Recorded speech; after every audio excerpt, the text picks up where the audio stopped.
leave the fridge on electric willy-nilly without, unless you're plugged in at home. I don't know if you're going to plug it in at home. Yeah, a lot of times I plug in at home. So, that'll just override this anyway, right? Yeah, right. Yep. You just leave it on and leave it plugged in, leave it on, no problem. Yep. Yeah, right. Yep. Yep. Yeah, I mean, you can stay plugged in 24/7 and not hurt anything. You know? Okay. So anyways, in here, I mean, the only thing really to know in here is if you're going to shut everything down on how to kind of do that. And the only real main thing is to not leave the solar on and have the battery off. So if you're going to shut everything off, like the proper way to do that would be solar first. Okay, turn that switch off over there first. You know, it's just an on-off breaker. Yep, so turn that off first. Yep. Then shut your inverter off, which is a 3-position switch. So it's up is on. You can see it on the screen here. On, off, charger only. So up is on, center is off, down is charger only. You're never going to use charger only. It's just really on and off, so you're ever going to use. Okay. You know, so click that off, and then your battery disconnect is just on the battery here. You know, this kills the whole battery. So there's a red light there, isn't there? Yep. Right, there's a red light. So you got to push and hold it, and it'll beep and it'll go off. You know. So, okay. So I've been like starting to cut out some of the battery disconnects on these batteries that have power buttons and stuff, just because it saves a little money and saves space on the wall and all the above. And it's kind of redundant, you know, because if really like to put another switch here, it's nice to have it dead here. Anyways, yeah. Okay. Because I've seen a lot of systems that have that same kind of system I have inside there. That little right. And I mean, I have still been using that on some of them. Some of the systems that I'm trying to save money and stuff on, I've just been cutting it out because it's really redundant. I didn't put any on mine. You know, no cutoff switches on mine because of Todd's battery button. You know, so that's what I like better about these than Battleborn. Battleborn's got no power button, so like their lugs are always live no matter the situation. Where it's nice to be able to shut it off. Yeah. So, there's fuses under here. You know, every red line has a fuse.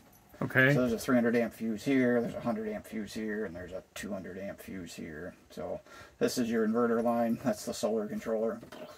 And this one here is what goes all the way up front to tie into the 12-volt system of the RV. So these fuses should never blow because they're sized properly, but anything could happen. You can buy them at an AutoZone, like an AutoZone or other place. So if one did blow, I'd tell you to go get it and change it yourself or have somebody change it or something, but I've never had a customer have one of these blow that there wasn't something else going on.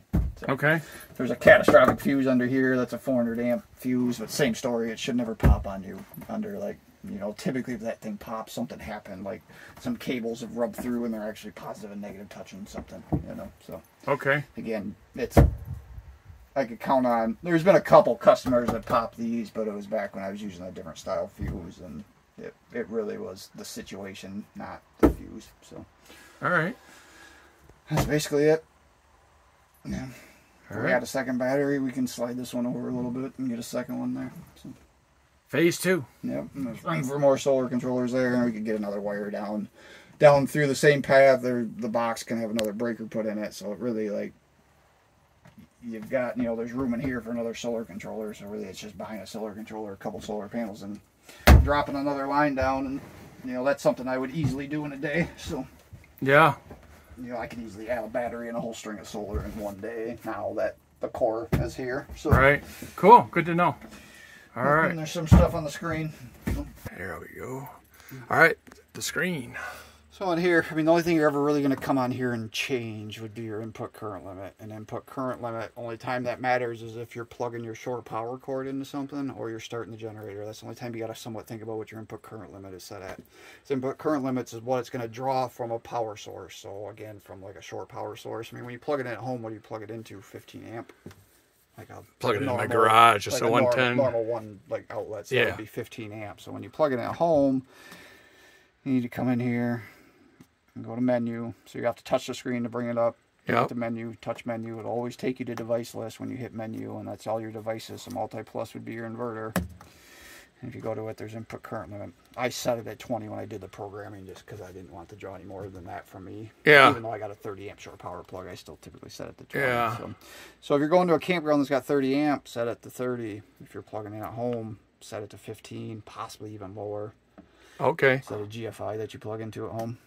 You know, it's got the test and reset in the center. The house was built in 1930, so no. Probably not then. So no. Because Victron systems are notorious for tripping GFIs. Like the test and reset in the center of an outlet. No, that outlet doesn't have that. It's not that there's something wrong with the system. It's just RVs have so many neutral ground bond points, and just the way the inverter works, sometimes it don't like the GFI. So. Yeah. But either way, long story short, not to get distracted here. But, so come in there, and so you can just set it to 15 and leave it? Yep. Yep. But if I go to a campground. Or if you use a generator, because the same thing, if you use that generator, technically the generator's rated for 30 amps. So if you have it set to 15, it's only going to pull 15 from that generator. Right, right. So, I mean, if you're starting the generator, you're really going to want to set it to 30 if you're plugging into a campground that's got 30 amps. Might as well take all 30 then, right? Right. So, I mean, in this little RV, it probably wouldn't be that big of a deal if you just left it at 15 all the time, especially with the system, a little boost, you know, and your power needs. It's just... That's not the case all the time. Some people are like, oh, I'm in a campground, it's hot, I'm going to run the AC all week long. Like, your battery would die sooner or later at 15 amp. No, okay, I understand. That makes sense. So just match it to what you're plugging into, and you'll say I'll leave it at 15. I think I'll be good, Just leave it there for now, because you're going home anyways. And again, if you're boondocking, this means nothing. Input current limit means absolutely nothing if you're not plugged in or the generator's not running. So. All right, cool.